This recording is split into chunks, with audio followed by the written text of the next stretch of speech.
Have you ever found yourself instantly consumed by anger, as if one careless word, one disrespectful action, could burn through your calm and set your entire being on fire? It happens so quickly. Someone criticizes you unfairly. Someone mocks, provokes, or disrespects you, and in a single moment, your peace vanishes. It feels like a storm, rising fast, uncontrollable, destructive. You replay the insult in your head, your heart races, your body tightens, and suddenly it feels impossible to let go. You want to strike back, to prove yourself, to show them they cannot treat you that way. But let me ask you this. What if you could stand in that storm and remain untouched? What if you could develop such strength of mind that no assault, no offense, no chaos could disturb your inner stillness? Before we begin, breathe. This isn't just a video, it's a mirror. If your soul feels seen here, subscribe to Deep Psyche, where we don't just explore the mind, we remember who we truly are. Now, let's go deeper. For the ancient Stoics, this wasn't just a dream, it was a way of life. To them, true freedom didn't come from controlling others, but from mastering oneself. They understood a simple truth.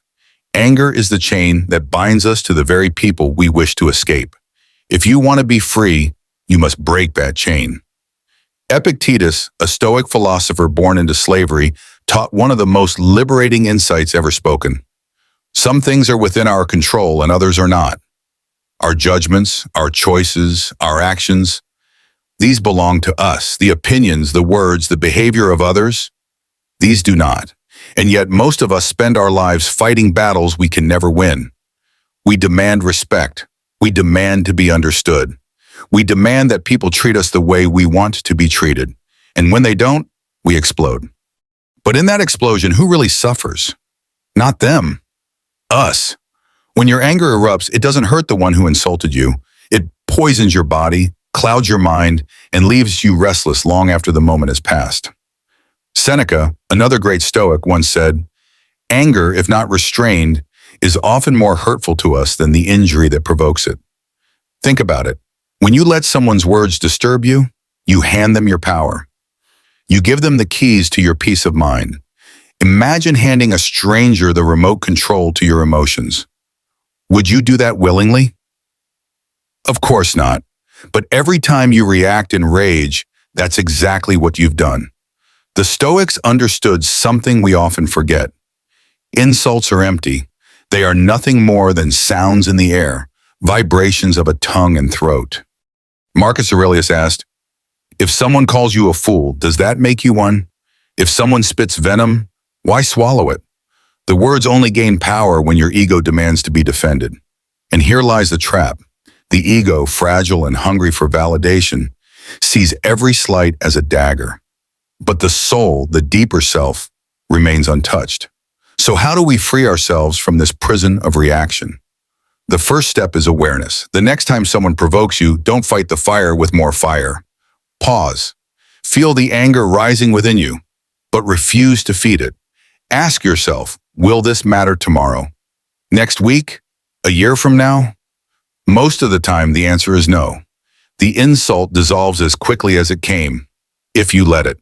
This doesn't mean you ignore disrespect or allow abuse.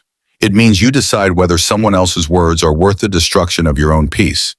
And more often than not, they aren't. But here's another truth the Stoics knew. You cannot walk this path alone. Your environment shapes you. Epictetus warned, if you spend time with the angry, you will learn anger. If you surround yourself with people who constantly complain, who are quick to rage, who gossip and criticize, their poison seeps into you.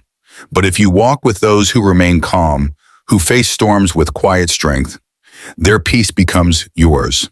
And if you cannot find such people in life, then seek them in words, in philosophy, in teachings that nourish your spirit. That is exactly why Stoicism has endured for over 2,000 years. It still whispers calm into the chaos of modern life. And before we go further, if these words are opening something within you, take a moment to subscribe to Deep Psyche. It's one way to keep these reminders close. So when the world pulls you into noise and anger, you'll always have a guide back to your center. Let's go further deeper.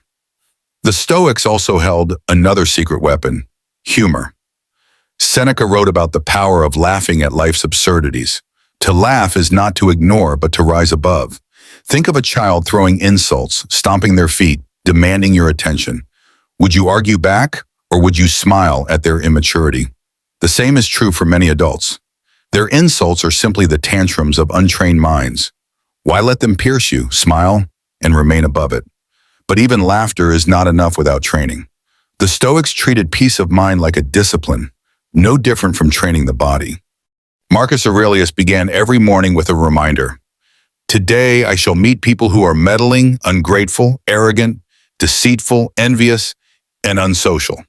Yet none of them can harm me. This wasn't pessimism. It was preparation. By expecting difficulty, he robbed it of its power to surprise him. He built mental armor before the battle began. So when the insults came, they found no weakness to exploit. What's fascinating is that modern science confirms what the Stoics already lived. Neuroscience shows that emotions are habits. The more you feed anger, the stronger those pathways in the brain become.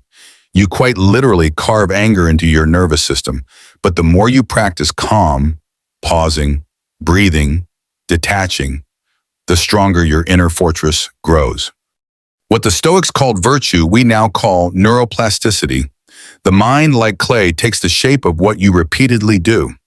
Here is the most radical truth of all. When you refuse to react, you don't just protect yourself, you transform the situation. Anger meets anger, and the fire grows. But anger meets silence, composure, even kindness, and the fire starves. The other person is left powerless, their weapon turned to dust. This is not weakness, this is mastery. It is strength so great it does not need to shout. So ask yourself, do you want to be a prisoner, dragged by every insult, every unfair word? Or do you want to be free, standing firm, unshaken, untouchable? The world will not change. People will still criticize, mock, and provoke. But you can change. You can train your mind to remain calm while others lose theirs. You can choose peace when everyone else chooses war. And in that choice, you will discover a power greater than anger, the power of freedom. So the next time someone insults you, pause, breathe. Remember, their words are nothing but air. You are not here to control their tongue. You are here to master your own soul. Write it below as your declaration. From now on, I choose peace, and let it be more than words. Let it be the beginning of a new way of living. Subscribe to Deep Psyche for more journeys into the hidden depths of the soul. Share this message with someone who is still fighting storms they no longer need to fight. Because when you master your reactions, you don't just free yourself, you light a path for others.